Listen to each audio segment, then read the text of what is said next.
Welcome to Reseed College at Nantwich in Cheshire. I'm in this lovely state-of-the-art greenhouse, only just been built and growing its first crop of cherry tomatoes. Look at the wonderful trusses here, full of ripening fruits. Look at the lovely green leaves. Look at the vigour in this crop. We're growing them in an hydroponic system, a kind of a rock wool, and we're drip feeding water and nutrients into the crop. And look at the results we're getting. We've got some LED lighting here, which is helping the situation as well. We've got a lot of factors here that's given us this quality and yield. But you know what? If you look to some of these factors that we're considering here, you too, in your domestic garden, your domestic greenhouse, can grow crops almost as good as we've got here. Let's have a go. If you're going to grow tomatoes, you've got to decide how you begin. Are you going to sow seeds yourself? Or do you want to buy in plants from the garden centre? Let me show you. If you go to a garden centre, you can buy these lovely plug packs. In this case, there's 6 plants in a pack here and need to be potted on. You can buy tomatoes in small pots like this and nice plants, still a lot of growing to do yet, but they make lovely plants.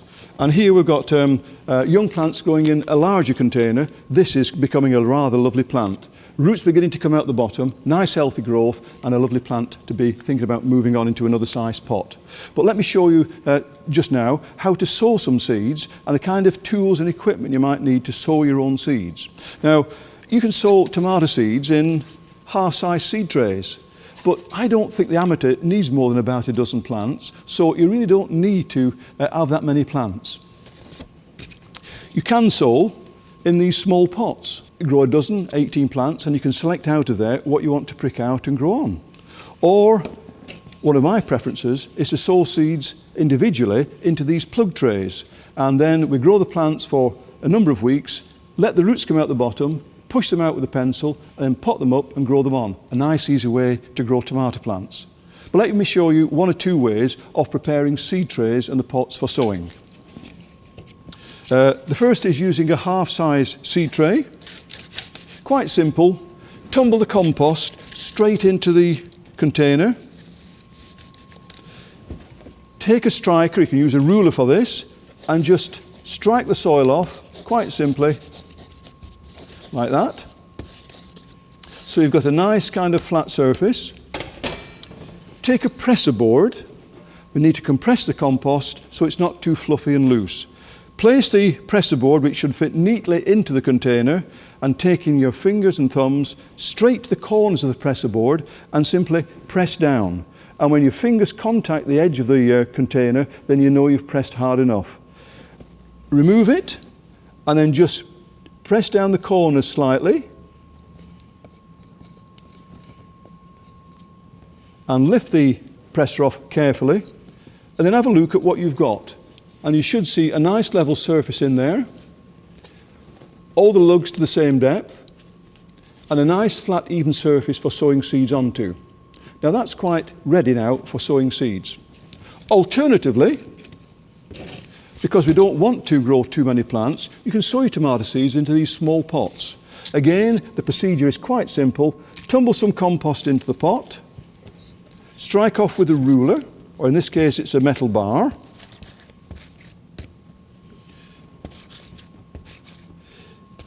If you were doubtful that you got the compost fine enough on the top, then simply use a sieve and just tap a little bit of fine sieved compost onto the top, like that. Strike off again, and there we've got lovely fine compost on the surface, ideal for sowing seeds onto. Take a presser board that fits into the pot and gently press it down, just to compress the compost sufficiently to receive the seeds. Remove any debris from the side.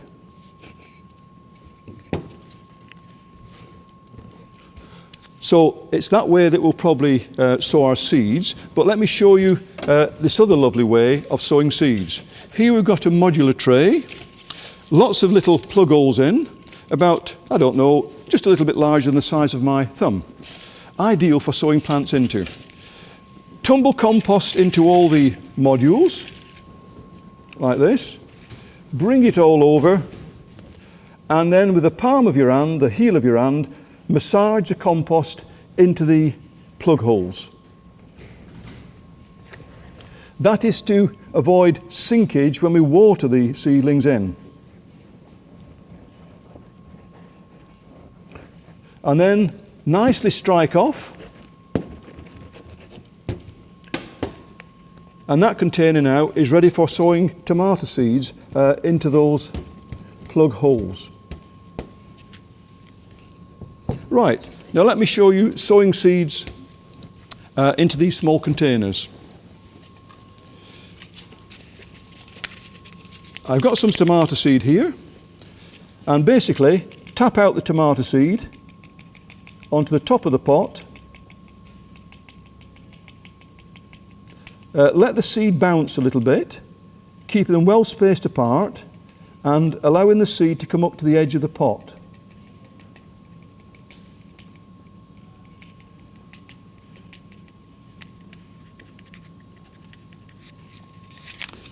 And if you do get any of these that are a little bit too close, then you can always just, with a pen, just tweak them to one side and give them a little bit more space. Now at that stage, we're ready to cover the seed with some compost. Take your sieve, place some compost in the sieve, and then stand well back, look where the compost is going to fall, and simply tap the compost and watch the seed disappear slowly, because we only want to cover the seed by its own depth of compost. So just watch the seed disappearing. Make sure every bit of seed is covered over. And there we've put adequate covering on to cover the seed. Take off the debris from around the pot. And that pot now is ready for watering. But let me show you sowing seeds into this kind of container here. Again, using a pen or a pencil, just drop one seed into each of those modules. Try to get it into the centre if possible. Now, there's no harm if you've got a lot of seed. It's fairly cheap seed, some of it, and if you want to put 2 seeds per module, you can do, with the intention of removing one of them, the weaker one, at a later stage.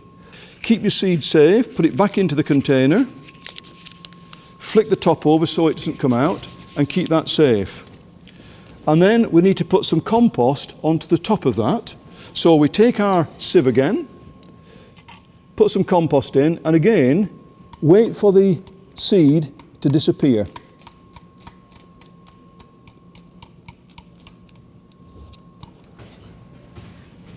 And then take a presser and press this down so there's good contact between the seed and the compost. Because that way, germination will occur much more quickly, the roots will take a hold and they'll start to grow and then send up their seed leaves to explode into growth and development. And that's what we're trying to do. Now all we need to do with these now is to actually water them in. And then we've completed the job of sowing. And then it means we've got to put them somewhere warm and keep them humid. Very hot days, cover them with a bit of newspaper. Dull day like this, then give them all the light that they require.